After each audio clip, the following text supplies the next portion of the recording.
Number 1 daw, obtain the planting materials from a clump of mature vetiver grass. Ang mature nga vetiver grass, nain daw ka, masabi na, lusok.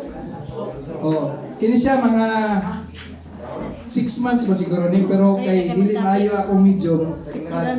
Nya, Makatapol. cut the leaves up to 20 to 30 cm.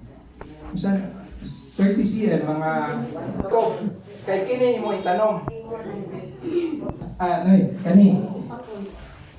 Si Akanoy na naay mabilin, ihapa pila ka buok nga slip makuha. Ang usa ka slip ani, kanang kung igo siya nga mabuhi na siya gamot. Okay. Okay niyo. Saan siya ka-slip, no? Naman siya gamot. Mabuhay na gini siya. Pero napamanggani siya turok diri, oh. Mabuhay po niya siya. Pero ang himoon, putlon siya diri. Putlon nimo dapat gikan diri sa crown mga 1 inch lang.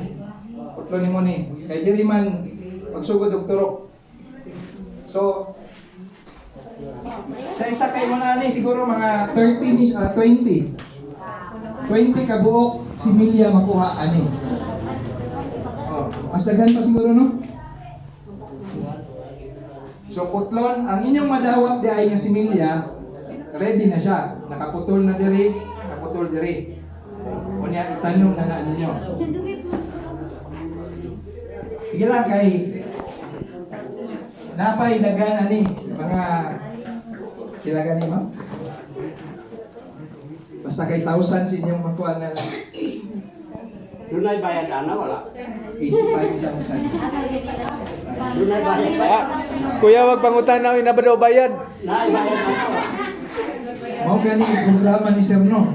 Pasalamat ta sa lungsod nga naay inaani nga programa. Madawatan na